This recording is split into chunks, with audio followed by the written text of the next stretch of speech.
बच्चों, हम तीसरे पद के प्रसंग के विषय में जानते हैं। इस पद में कृष्ण के बाल रूप का वर्णन हुआ है। बाल एकदम शिशु, छोटे छोटे, जब वो घुटने के बल जिस उम्र में, जिस आयु में बच्चे चलते हैं, उस समय का वर्णन है। कृष्ण नंद बाबा के सोने से बने मड़ियों से युक्त आंगन में घुटनों के बल चल रहे हैं। देखिए, आगे पढ़ते हैं। किलकत कान घुटूरवनि आवत, किलकत कान घुटूरवनि आवत, मणिमय कनक नंद के आंगन बिंब पकड़िबे धावत। कबहु निरखी हरि आप छाह को, करसों पकड़न चाहत, किलक हसत राजत द्वै दतियां, पुनि पुनि तिहि अवगाहत। कनक भूमि पर कर पग छाया, यह उपमा इक राजति, करि करि प्रतिपद प्रतिमनि वसुधा, कमल बैठ की साजति। बाल दशा सुख निरख जसोदा, पुनि पुनि नंद बुलावती, अचिरा तरले ढाकी सूर्य के प्रभु को दूध पियावती। सूरदास जी कहते हैं, पहली पंक्ति देखिए। सूरदास जी कहते हैं कि बालक श्री कृष्ण किलकत कान, किलकारी मारते हुए, घुटुरुनिया, घुटनों के बल चलते हुए, मणिमय कनक नंद के आंगन, मणिमय यानी मणियों से युक्त, कनक में सोना होता है, नंद बाबा के स्वर्ण से निर्मित या सोने से बने हुए मणियों से युक्त आंगन में चले आ रहे हैं, चलते हुए आ रहे हैं। बिंब पकड़िबे धावत, और बिंब यानी प्रतिबिंब, और उनका जो प्रतिबिंब उस आंगन में दिखाई दे रहा है, उनकी जो छाया दिखाई दे रही है, उसे पकड़ने को दौड़ रहे हैं। तीसरी पंक्ति देखिए। कबहु निरखी हरि आप छाह को, करसो पकड़न चाहत। कबहु माने कभी, निरखी माने देखकर, हरि यानी श्री कृष्ण, आप छाह को कभी अपनी ही छाया को देखकर श्री कृष्ण करसों पकड़न, कर माने हाथ से, पकड़न चाहत अपने हाथ से पकड़ना चाहते हैं।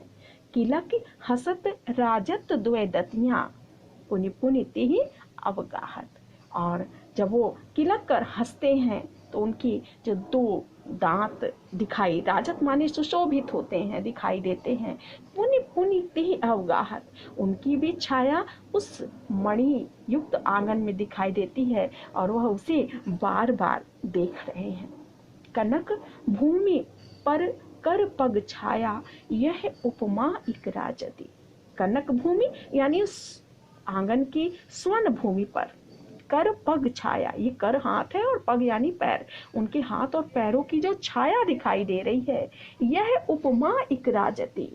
इसे सूरदास जी कहते हैं कि यहाँ ये जो छाया उनके हाथ और पैरों की मड़ियों में दिखाई दे रही है, इससे एक उपमा मन में आती है, एक उपमा मन में आती है। आगे देखिए।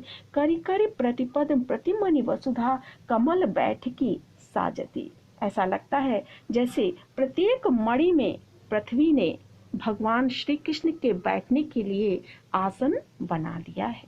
प्रत्येक मणि में पृथ्वी ने भगवान श्री कृष्ण के बैठने के लिए आसन बना दिया है। आगे बढ़ते हैं। बाल दशा सुख निरखी जसोदा, पुनि पुनि नंद बुलावती।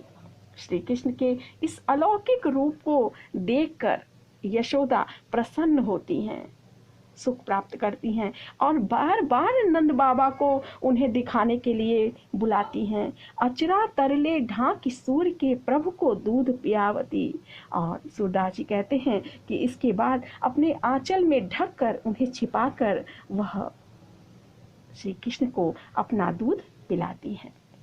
बच्चों, एक बार इसको दोहराएंगे केवल। देखिए कि श्री कृष्ण का बाल रूप का वर्णन करते हुए सूरदास जी कहते हैं कि श्री कृष्ण किलकारी मारते हुए घुटनों के बल नंद बाबा के सोने से बने हुए मड़ियों से युक्त आंगन में चले आ रहे हैं और वह अपनी छाया को पकड़ने के लिए दौड़ रहे हैं।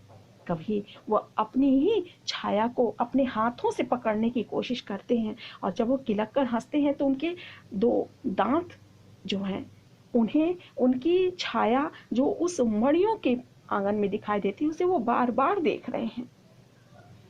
चौथी पंक्ति 5वीं पंक्ति देखते हैं, कहते हैं सूरदास जी कहते हैं कि उनके हाथ और पैरों की जो छाया उस स्वर्ण भूमि में, उस आंगन में दिखाई दे रही है, उसे देखकर मन में एक उपमा आती है कि ऐसा लगता है कि प्रत्येक मणि में पृथ्वी ने उनको, श्री कृष्ण को बैठने के लिए एक आसन, कमल रूपी आसन बिछा दिया हो।